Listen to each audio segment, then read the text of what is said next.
Okay, welcome everybody to the FileMaker Pro user group, Dallas, Texas. It is July 7th. I'm Taylor Sharp.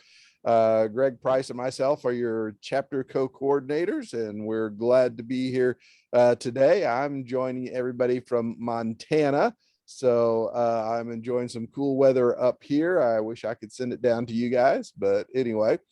For announcements, I've been out of the hat for a week or two, so I don't know if there are any new FileMaker announcements other than, of course, we got the FileMaker Engage coming in February. I know there's October will be the pause on air.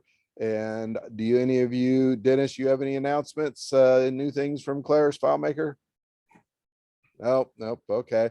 Well, I guess it's a slow point in the summer, so that's all good. But speaking of things, today we have Paul Mitchell's here. He's with Harmonic Data, which is one of the platinum FileMaker Claris developers.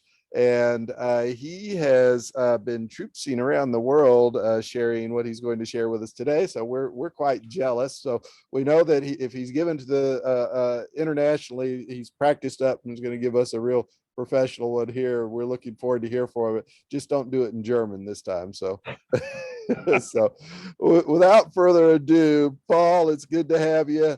Let's hear what you have to teach us. Thanks very much, Taylor. Yes, I gave this presentation in Berlin a month ago, 5 weeks ago today, at the .fmp.berlin conference. So it's the same slide deck. Bear with me. We got about 250 slides to get through. No, I'm kidding. Nowhere near that many. So I think since half of our attendees are on the screen, I'll probably just stay here behind the desk at the, but I gave it live. I wandered around the room a whole lot, but let me just share my screen then, and we'll get this thing started.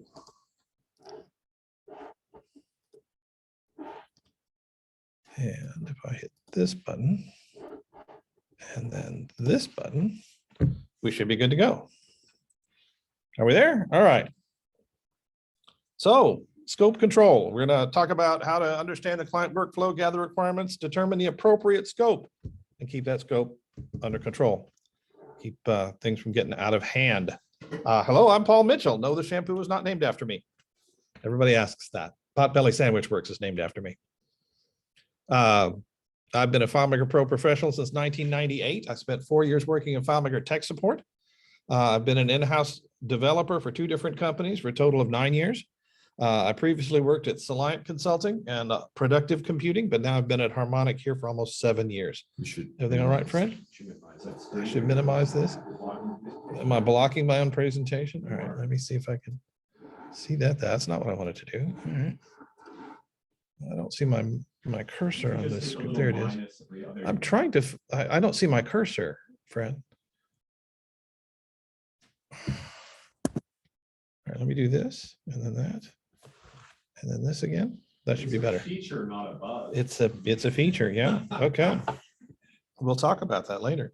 So I've been at Harmonic for almost 7 years. This fall will be 7 years, which is the longest I've ever worked anywhere in my life. I'm an engineer on our low-code team, and I also help out with sales and marketing as the sales engineer. I am a Claris FileMaker certified developer. I'm a veteran of the Air Force, having served in West Berlin. I made a point of mentioning that in Berlin. Hey, it was my first time back in 40 years. Married since 1995. I'm a father of 6. There's some of my kids there. And you can find out more about me at hard.fm/Paul, including my direct phone number and my email address. How many people on this call are FileMaker developers or here in the room, FileMaker developers? Yeah, everybody in the room except Fred. Yeah, okay.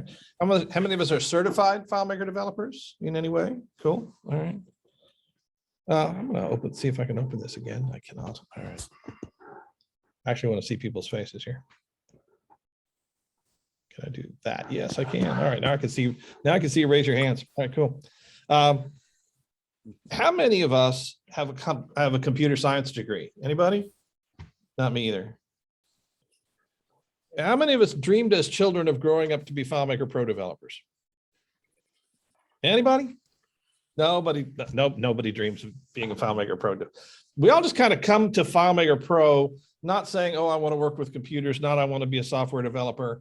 we do other things. In my case, I got a degree in economics. I got a job in a training company.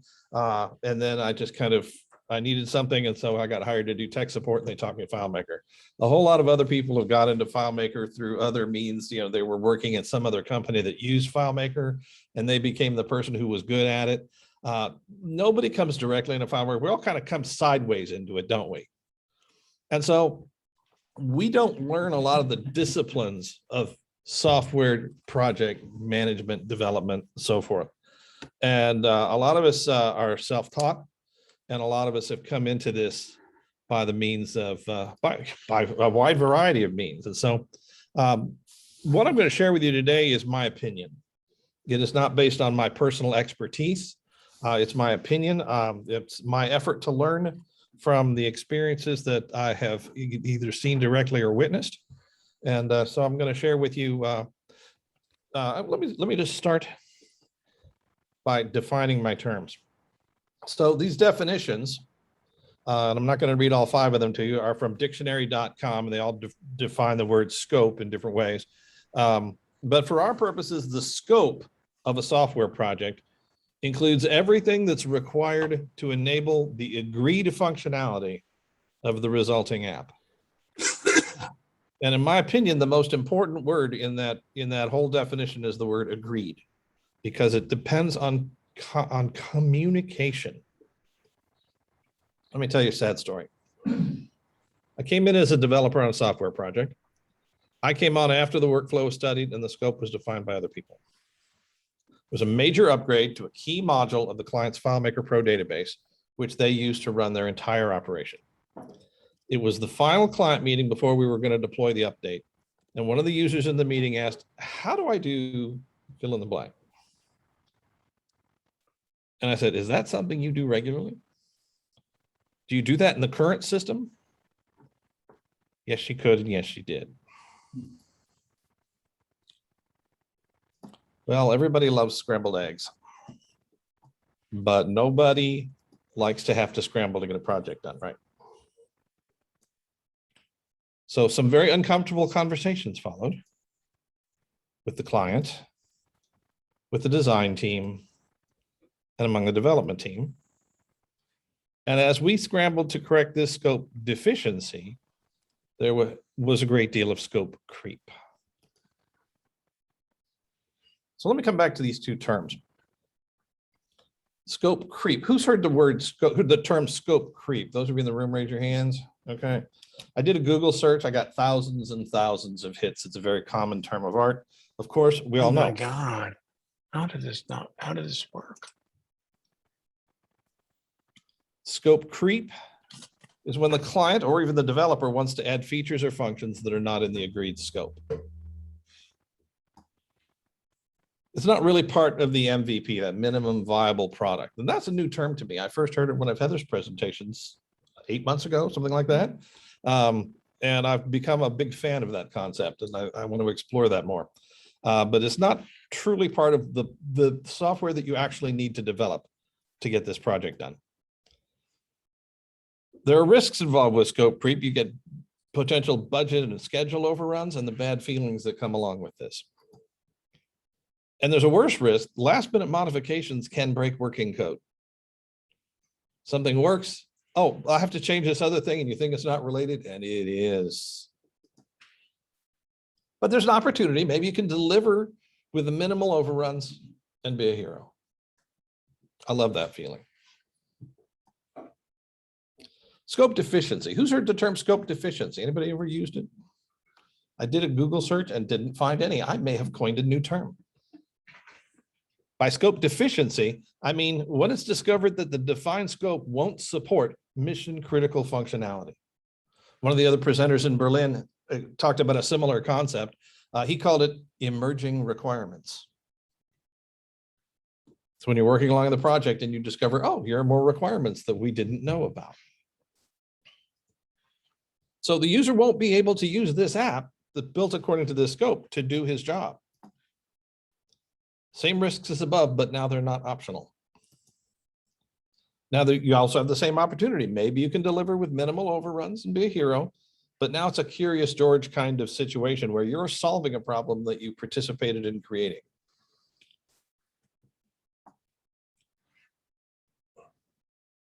So I spent a lot of time on this question. How could we have avoided this moment? This quote is from my very favorite movie, The Rosencrantz and Guildenstern Are Dead. I highly recommend it. There must have been a moment at the beginning when we could have said no. And to me, that important phrase is at the beginning, because don't we plant the seeds of our success or our failure right at the outset of a new enterprise? And so I started casting around, and I found that there's an entire discipline out there that we FileMaker developers, having come to it from other industries, having come to our software building from other employment, from other career fields, generally seem to miss. And it's called project management. And so I've been looking into this, and here are some concepts that I want to talk about as we go forward as ways to avoid the kind of sad situation that I was talking about. First is communication. The goal of our communication is to reach agreement with the client on what's needed from the software to support the workflow we're going to support. That means not only do we have to study the workflow and figure out, okay, here's what you need. We have to communicate that with the client before we start developing and make sure that we're on the same page about what we're going to deliver.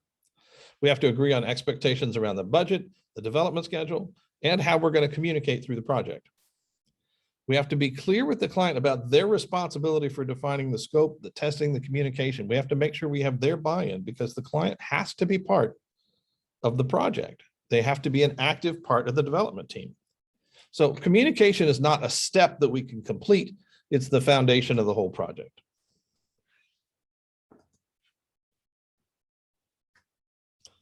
Then we have to define what we're actually going to build. We got to observe their existing workflow in depth, but we also need to discuss with them what they want the workflow to be like. It may be a case where you're building something not to replace something else or upgrade something else, but for an entirely new enterprise. They've never had any software before. They've never done this before. They're starting something new. They know they need software for it. So you got to discuss them. What do you want the workflow to go like? How do you want this to work? But you also have to explore the side paths. What about the exceptions? Frequently, I've found myself talking to a client, okay, here's our process. They'll tell you the process. Okay, that's no problem. And then they'll tell you 85% of the time. We've heard this, haven't we? Oh yeah, that's how it works most of the time. But sometimes it's this completely other thing. And that completely other thing that they use 10 or 15% of the time might be 50% of your development efforts. So we got to explore those side paths, the exceptions to the main path. And what about user errors? What do we want the software to do if the user actually enters wrong data? Users aren't perfect either. That's our whole point of this presentation, is none of us are perfect. So we all have to take responsibility for that. So we got to talk about, what do we want the software to do when a user puts in a wrong date? Not just an invalid date, but a simply wrong date, maybe a little wrong. What provisions are we going to permit them to correct that data? What do we want the software to do? What do we have to enable the user to be able to do? We got to interview the end users and consumers of the end products, not just people who are going to be using our application, but the people who are going to be getting the reports out.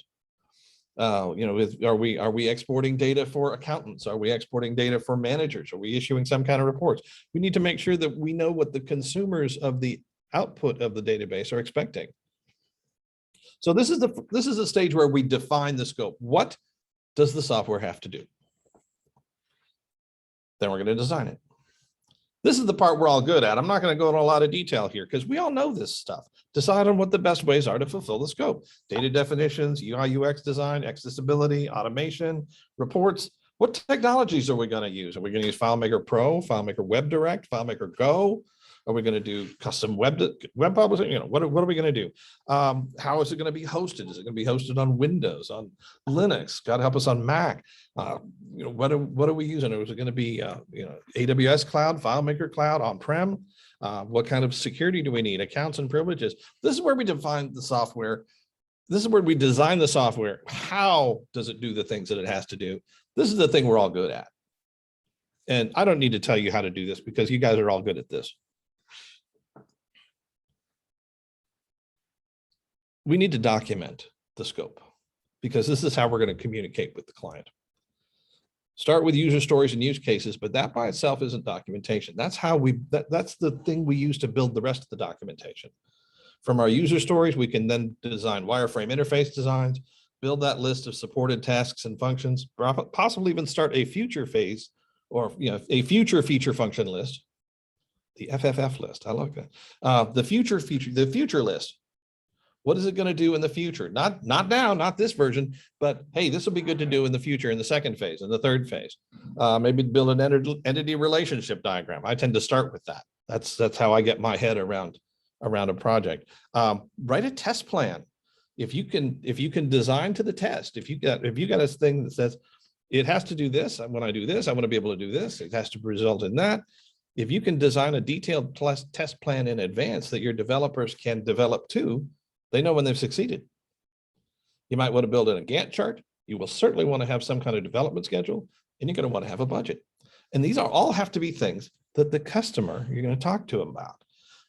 It cannot be just simply make it do everything that database does, because that's not documentation. So then we go back to the customer with the client with our documentation. This is the scope.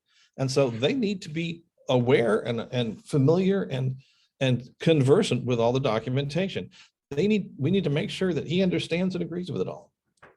Now, odds are your client is not an expert on software development projects. Maybe they haven't been through any, maybe they haven't been through as many as you have. The point is we have to lead our clients to this point. We have to help them understand that this is a project that they are part of. They're not just going to watch us do it. They're not going to drop off the car and then come pick it up later. We got to communicate with them throughout the project. They have to be on the same page with us as what we're delivering. And then we have to make sure that we've got someone working as the project manager who's responsible to update the documentation, especially the budget and the schedule, as the scope of the project changes. Because you know what? The scope of the project changes. And that has to be something that you're communicating with your client on, documenting, and they have to share the responsibility for when the scope changes. The question, how did we miss this, is not just a question for the developers, it's a question for the clients too. When we've got something that, oh, you didn't tell me about this, it's not a question of trading blame back and forth. It's this is a requirement or it's not a requirement. You're bringing up something new. We need to be communicating in a way where they're expecting to hear back. All right, here's what, if that's a need, here's what it's going to take to fulfill that need. We want to avoid that blame culture, and we want to avoid having that kind of unpleasant conversation about, oh, we missed this.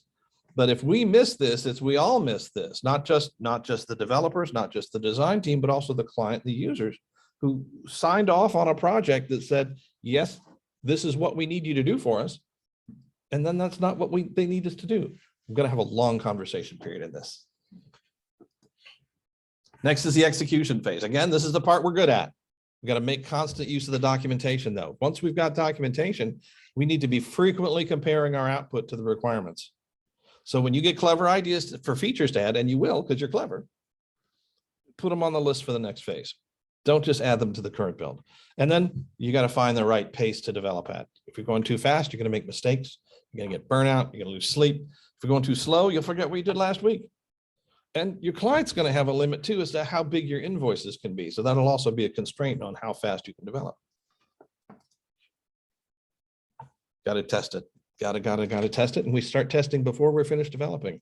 We're going to use that test plan we wrote at the beginning of the project. We're going to test with user privileges, not just developer privileges. We're going to have a users test as well as developers. But don't let users add new features to the MVP in the testing phase. They're going to want to. Let users suggest new features for the future phase. And when scope deficiency arises, and this is when it will, we've got to communicate with the client to revise the budget and schedule. Say, oh, it's been discovered. We have discovered together something that we together didn't previously realize. So after all corrections are done, we've got to test everything again. I mean, everything again, because new changes can break working code. So you make a change, you think, oh, I'll just test that change. No, you got to test everything because it may have broken something else that you don't realize it's connected with.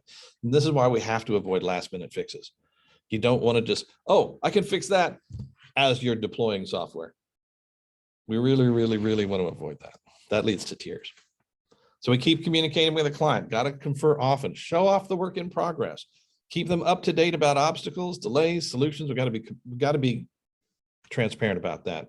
If you can keep up their enthusiasm for the project, that means more prompt payment of your invoice.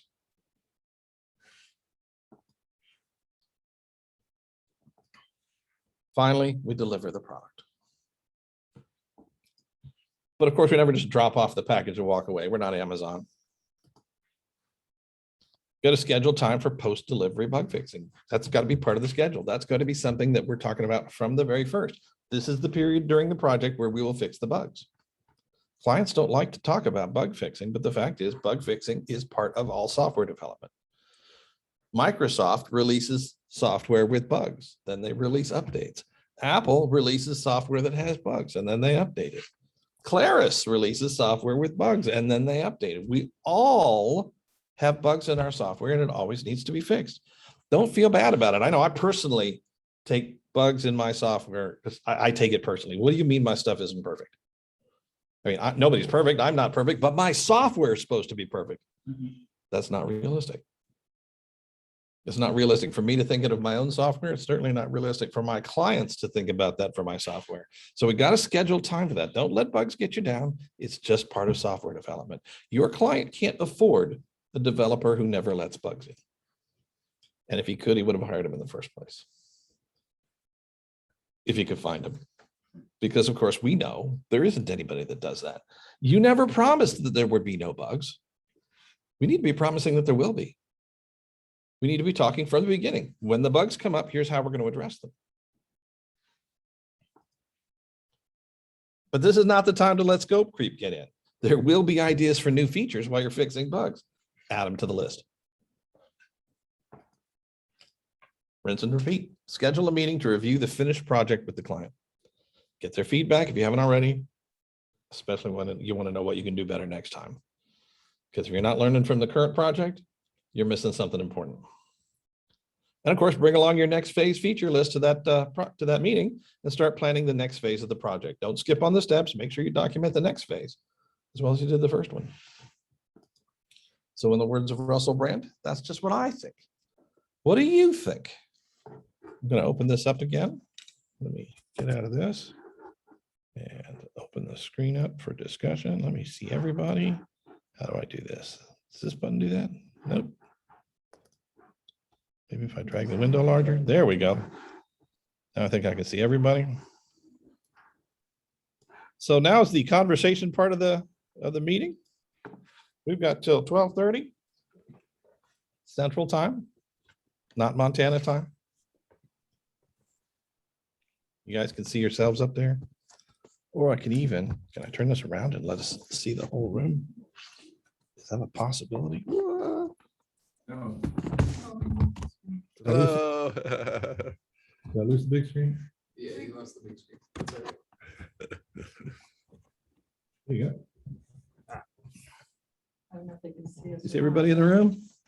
Close. Yeah, you see everybody in the room now. Hey. What do you think? Like I say, I'm not an expert on this. This is just what I've been thinking about, like so many of these other presentations we do.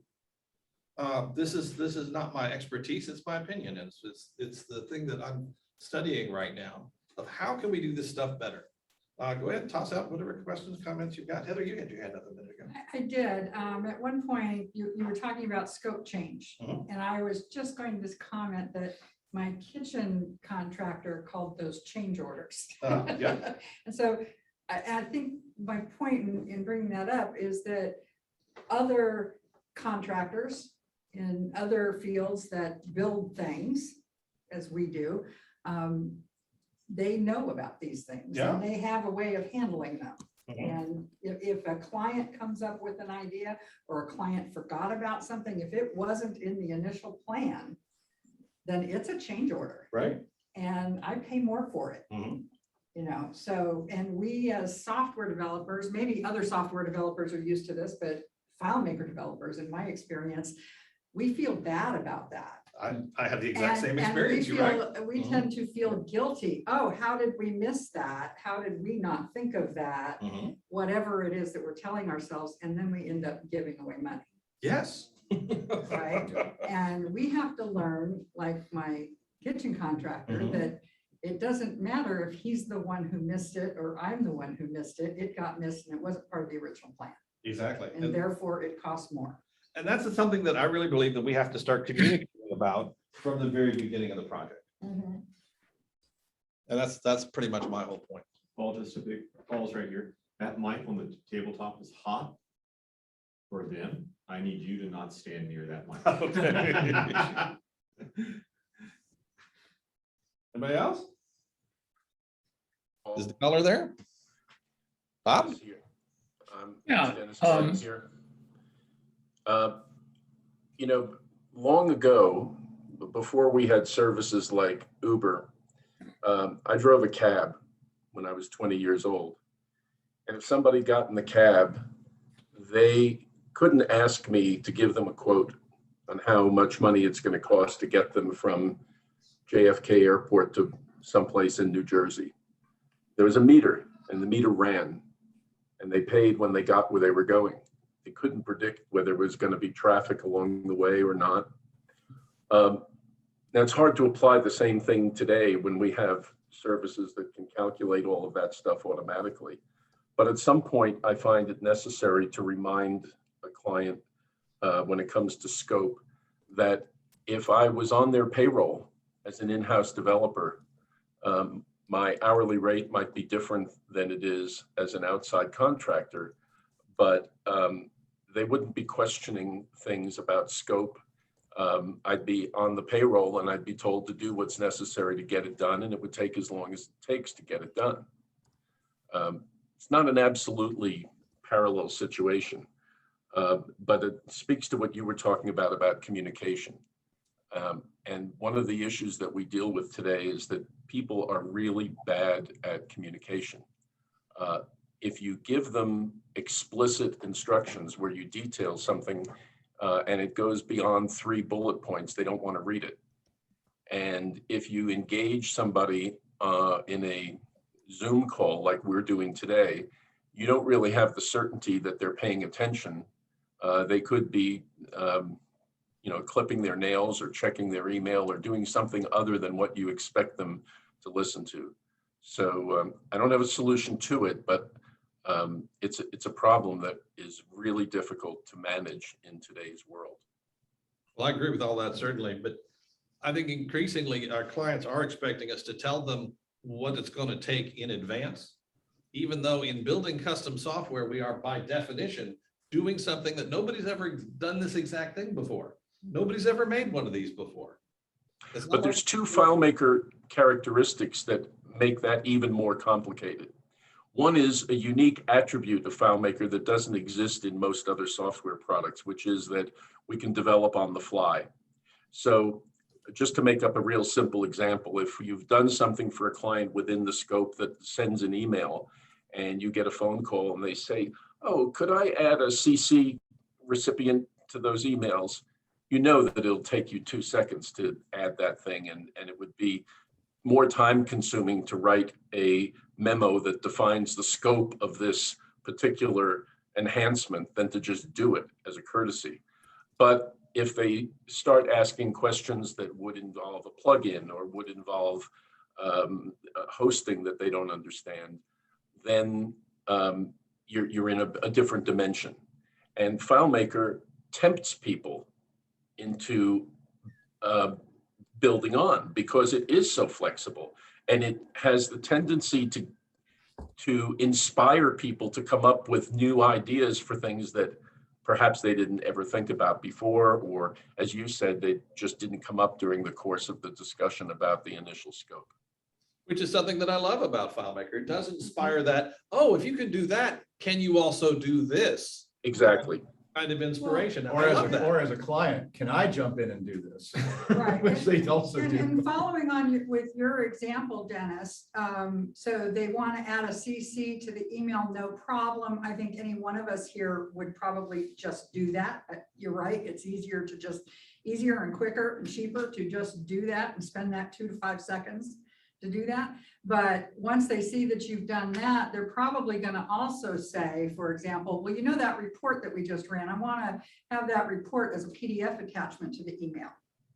Right? Well, that's Right. not as simple. Yeah, if you think about it in your head as developer, you're thinking, oh, well, all I have to do is this, this, and that. Yeah, I can do that. But what we tend to not think about are the issues that we're going to encounter when they decide that the version of the report that's going to be included in the email might be slightly different. Like it's going to omit some columns that were not supposed to be not supposed to be included or distributed, and that there may be issues with their operating system or something with the export of this document and the creation of that. You know, we think of the script steps, right? This is going to be easy. All I have to do is this step, this step, this step, and that step, and boom, I can add that feature. But we tend to forget about everything that surrounds building that feature for the client, because that is in fact a new feature that wasn't part of the scope,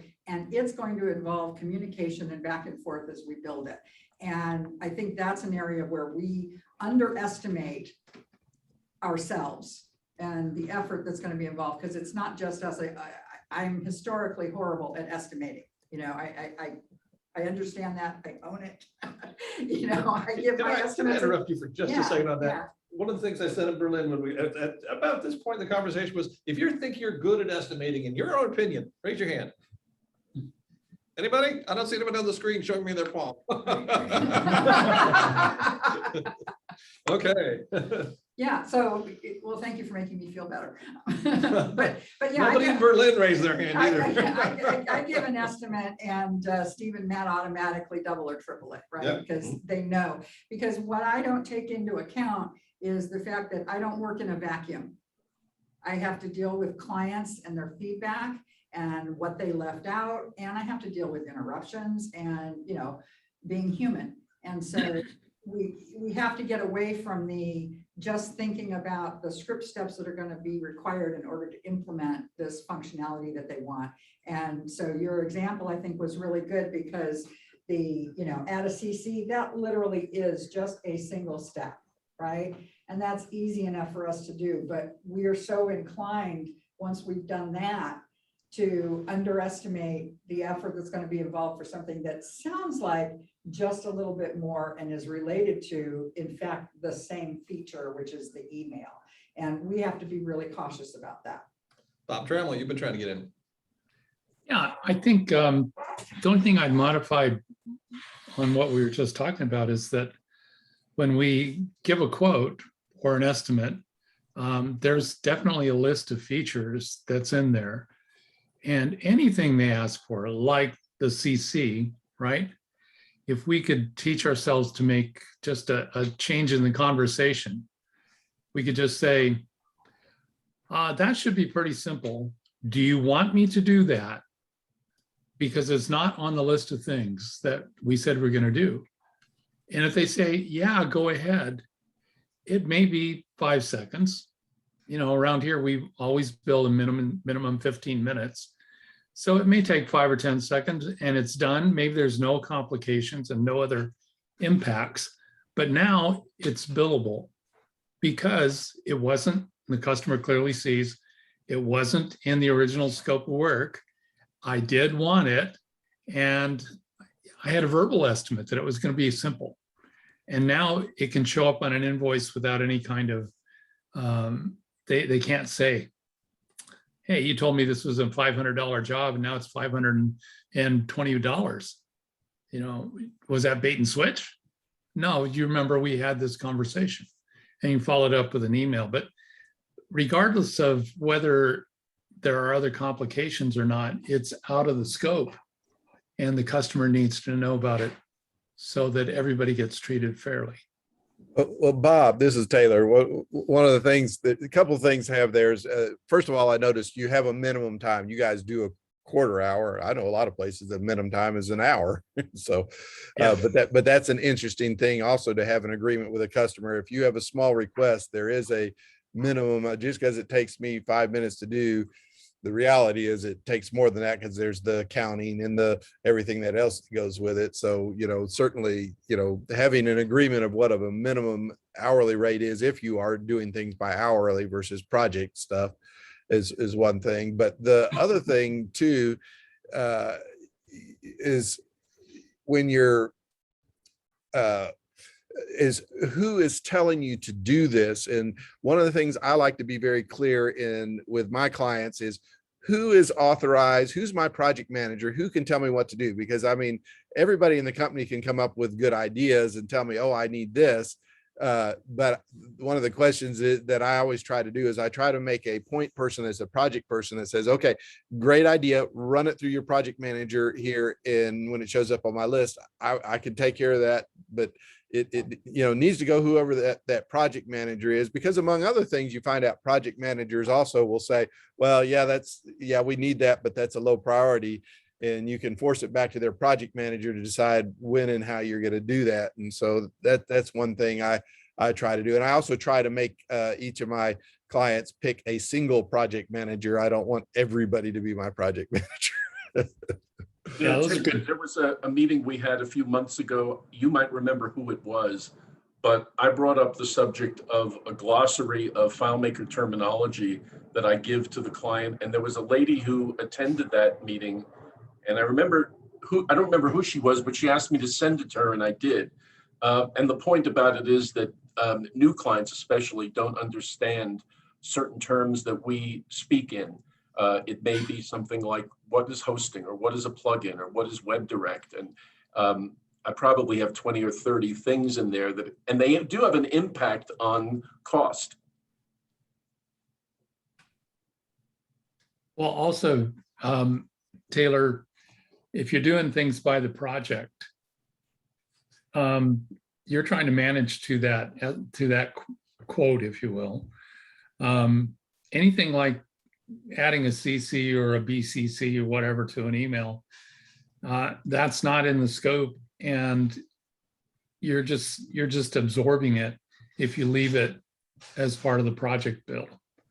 So, and maybe in that case, it's not important, but if it turns out to be a new version of a report, et cetera, then that should be billed. I mean, it's not fair to us. It's for them to get that value without paying for it. So, Another thing too that I just thought of, Bob, which you were describing, that is that if we are also providing end user documentation, it may take us 3 seconds to add the CC, but how long will it take us to include the documentation of what they need to do for defining who the CC goes to, or that they want to have a CC in the first place or not? And that is going to be more than 15 minutes. that goes to your comment about, as developers, we see everything as script steps and Right. layout objects. That's just as valid and important a part of the delivery. And one other thing is, when we've done this at Harmonic recently, when you keep getting requests from the customer and you say, yeah, okay, we can do that, and we never say that's not part of the original scope, then we end up pushing the delivery date for the build out. And the cost of the software is not just your direct labor as a developer. It's the lost time when they don't get to use the delivered product. And that magnifies the cost of the project immensely. And we don't think in those terms because we're developers. Our only job is to build it. But for the guy that actually asked for the work, he was counting on getting these features by a certain date. And he may have a fabulous value to that. Like it could make his work half as costly. And now he's going to be losing that day after day after day while we keep fiddling with that email address. So those are other parts of the project equation, project management equation, that we don't think about as developers. Clients also have a tendency to forget that they are at minimum equally responsible for delays. And so our reputation can be impacted by the slower delivery when, you know, the client is the one who's asked for additional things. They say yes in little bits and pieces along the way, but they still tend to expect delivery at the same originally quoted time. And that's why I think it's important to have a project manager. Mhm. Yeah, I know. I like what Taylor said about you want to have a contact on the client side who is the one person that can tell you, yes, add this to the project. But as the development team, we need to have someone functioning in that project manager role, capturing all those little things that come in and organizing them. Because, you know, if you've got one person calling you and asking for a CC on an email, somebody else asking for additional columns on a report, the third person, and maybe they're reaching out to different members of our development team to ask. Somebody needs to be getting all that in the hand and maybe assigning it all to one developer. But especially if it's an ongoing large project and we've got, you know, just even one contact on the client side going, oh, we need to add these things to the project. We need to be replying to that, not with, oh, sure, we can get that done, but yes, we can get that done. And here's what it will take in terms of additional time, additional budget, additional schedule. Right. And I think that avoiding that circumstance where your reputation is impacted negatively because you delivered something later than the customer thought it was supposed to be, regardless of whose fault it was, and to not have to be pointing fingers or even feel like you should have to explain. It's communication all along the way. That's it. That's the only way to stay out of that, in my opinion. Yeah, and even people that are just, you know, doing indie work or are in-house. My previous role was the IT director. I did all the FileMaker development at the company I worked in.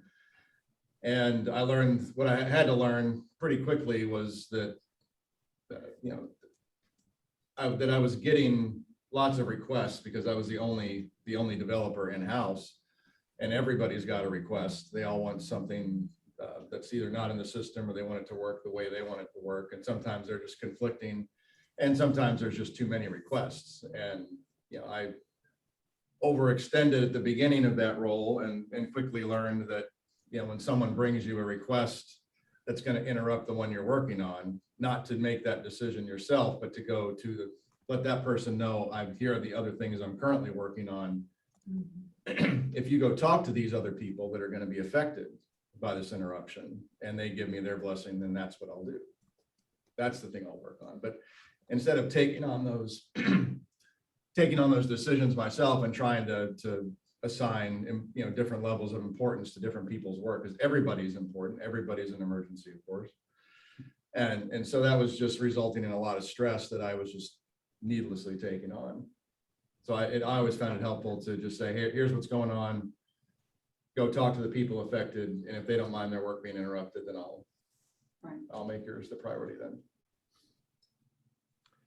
Hey, Paul, can I show you something? Sure.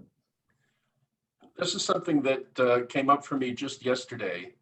And it was a client in Texas who I haven't heard from in a bunch of years, who called and said, can you write me a script to do something that I do manually? And I made this outline before I got on the phone. And as it turned out, and the guy has full access. He thinks he's a FileMaker. Well, I can't call him a developer, but he's in control of his own system. And as it turned out, I wrote the script for him using a Web Connect, a Zoom session. And we were probably on the phone for an hour and a half. Did he learn while he was watching? I don't know. His description of what he did manually was something that he couldn't understand how the same steps would be done in a script. Dennis, are you trying to show us your screen? Because I see something across the top here that says you're viewing Dennis Burnham's screen, but we're not seeing anything. All right, then let me just share the whole screen. I'm seeing it. Okay, good. Oh, it's in the background. All right. But I just made this little text edit file to show you, these are the steps that I needed to take the guy through in order to explain how you would convert a manual procedure into a scripted operation in FileMaker. And just to illustrate, one essential piece of the communication is that he told me that he performs a find, he gets like 4 dozen records, and he goes through them manually, but he could not grasp the fact that unless you tell the script how to go through them manually to omit certain things, it will not do it, and it will be sending emails to people you didn't expect to. So teaching him about features that are in his software, like saved finds, or the difference between plain text and HTML email, just took over an hour. And he'll pay for that hour, but I'm sure he didn't really learn it. If he's lucky, he'll be able to run the script.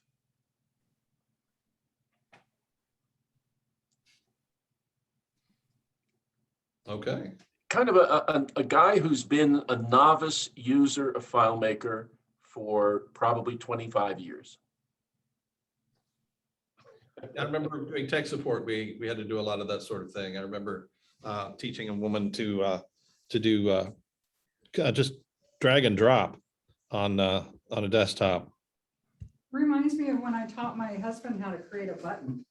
Because he's definitely in that category of, you know, longtime user, but that's about it.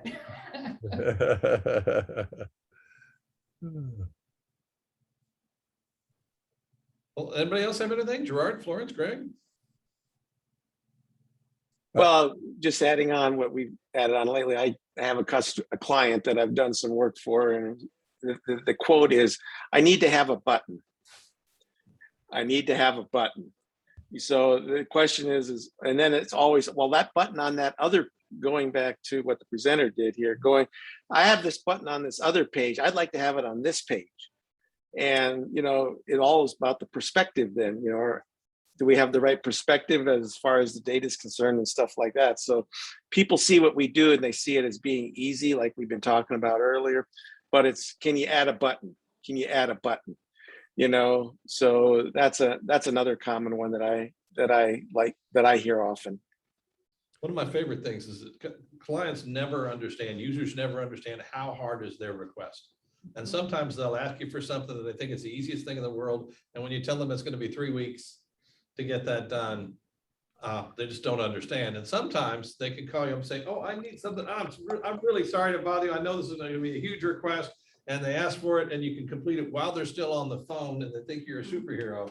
And that's always just a fun disconnect. That has been my experience as well. I've had clients who are afraid to ask for things because they assume that they're going to be very complicated, and 9 times out of 10, if they were afraid to ask because they thought it was going to be too expensive, I can do it before the conversation's done. Yep. And they always underestimate what it's going to take to do things that they think are simple. Like, could I just have a back button? Back to where? But the important thing, Heather, the important thing about that is if the communication in the beginning, as Paul was saying, is solid, and they know that they're going to get charged for, you know, it might be that minimum charge of 15 minutes, then you can very comfortably go ahead and do it. But you have to have that understanding in the beginning, right? That not everything is free. One thing you got to also keep in mind is so often us FileMaker developers have a certain luxury that almost no other development framework does, is that we can work on a live system and make little changes to it. And in most development platforms, you know, when you say you want to make a change, well, that makes it in development, and at some point it'll be, you know, moved into production. But, you know, anything you're asking for, nothing's done on the live system. And there's some people who develop it that way. And if you really want a rock solid system, that is how you do development, even though a lot of us FileMaker people don't do that. But you just have to also keep in mind, you know, if you have a system where you're working on the development and it's not the production system, when someone says something like that, it's like, well, I can make it quick on the development system, but it's not going to be live on production, you know, until the next, you know, tested version rolls out. Exactly. Florence, did you have something to add? Well, I mean, I'm trying to laugh. If I asked one of you to help me, you'd probably say that I think I'm a developer, but I'm really screw things up. I've been running a program since FileMaker since the early 90s. So I've been trying to keep up with things. And that's one reason I joined the group. But I'm laughing because I can hear what you would say about me when I ask you to help me do something. But I found one of the most interesting things one of you said was that it's not just a change that makes, it's often you have to go into your how to do things for the client. I work at a university. I mainly do make a database for myself, but occasionally have to teach people how to use it. And that's what takes the time. It takes a lot more time to write up how to use it than it actually does usually to make something. Because it's rarely a request to make something that we haven't done before at this point. You know, Florence, you bring up another point, which is that the client is using the system every day. Yeah. You may not have been under the hood in their system for a year and a half. Oh, yeah. Right. And to refresh your memory on what it is that they're even talking about before you even do it is a time-consuming thing as well. Yeah, I mean, I have a system that I've been building out over the years. And so, you know, if I were to do it from scratch, it would be very different. For all of us. And just knowing where things are, sometimes it takes me a half an hour to even get into the system to figure out where I am in the world. That's true for all of us. And how I've named it. I mean, you know, my naming conventions have changed over time as, you know, people have found better ways to do it. My relationships on this database, I make it look as nice as I can, but some of them are just out. Some of the relationships are outrageous because I did it at a point where you couldn't use parameters in links and filters. So you know what a mess it can be, and it looks neat, but it's still a nightmare. Florence, I would like to share with you, first of all, I would never laugh at someone who asks questions and they want to learn. So don't feel like we would be laughing at you, because we would not. Second, you mentioned how long it takes to do the documentation. And I wanted to share my first experience with documentation was with one of my first clients back in like 99, 2000, way back. And when I was first out on my own as a consultant, and I wrote documentation because I felt like it should, I assumed that should be part of what was provided, because as I thought about it, what good is the software that I deliver to them as the end product if they don't know how to use it? So I thought it was my responsibility to write the documentation to teach them how to use it. And it cost me more time. It took more time to do the documentation than it took to build the project. Right? Yes. Up front. And I had quoted a fixed price, right? So I learned my lesson that documentation is something that you have to include in your quote. You have to communicate that to your customers, that if you're going to provide documentation, that costs more, right? Again, going back to the developer guilt, like it was really guilt where I felt if I built something and it wasn't so obvious that they could just use it and know everything that it did and how it did it and how to use it, that was somehow my fault. And I have learned that is not true. And that documentation is real essential. In fact, one of the first year I spoke at DEF CON, one of my sessions was on documentation for that reason. Yeah, helpful to ask, especially like a new client, you know, what other apps, what are you currently using? What is my software going to maybe replace for you? Or if they're not actively using something on a daily basis, what other apps do you like using? Maybe in a completely different space. What do you like about them? You know, do you like the fact that the interface is very, very minimal? Do you like the fact that it's, you know, verbose and you can do everything on one screen? Do you like that it seems to be guessing what your next step is going to be? You know, and I always found that helpful as a guide, because then I could build maybe something that would be different than what I was envisioning while they're talking to me. I could just, take different sort of idioms from another app, even if it's not a database app. That's a good example. We built a system many years ago for Apple, and we modeled the UI after iTunes. And I was just thinking about that. Modeled the what? I'm sorry. we modeled the interface after iTunes. And while the data was not music, but customers and, sales data and things like that, the way that they got to it, the way they drilled into it was precisely the same way that it would work in iTunes if you put that kind of data into an iTunes interface. But having designed it following their own model, so that it should have been, as I said earlier, obvious how it works, right? And easy to use. I still had to provide documentation. Very. Heather, I don't know if you remember that, Heather, but you did a presentation around the same time. It may have even been at the same meeting where you showed the thing that you did for Apple. Mhm. And you changed my world at the time when you did a lesson on how to make Right. a script. You were showing how when writing scripts, you can have conditional steps rather than a duplicate of the script. Mhm. Do you remember that? I do. Yeah, I think hardly a week goes by when I don't bump into something that reminds me of your presentation. And that was maybe 15 years ago? Yeah, at least. Thank you.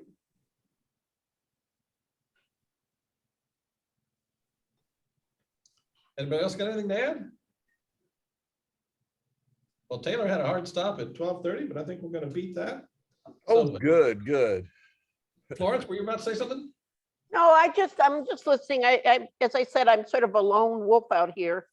But the university, we're interested in creating an awards database. And after our last meeting last time, I put in a chat GPT script and am now able to look at the names of people and that was some identifier like the university or award they won and get a very brief description of who the person is. And I've been able to save that. So that has been very helpful, just coming to the meeting and sort of finding out what you guys are thinking about. Very cool. When Steve is on vacation this week, but when he comes back and watches this video, I hope he'll catch that. True. Yeah, there we go. Okay, well, everybody, it's fun having you here, and I guess it's time to go back, have a little more summer coolness up here north before I head back to Dallas there. I hope you guys are staying cool indoors there, and we will be back next month. I'm not even sure what our presentation is, but we will let you know. I will have the video out here for Fred in a little bit. Everybody take care, and we'll see you next month. Thanks, everybody. All right. Thanks. Bye-bye. Have a good weekend.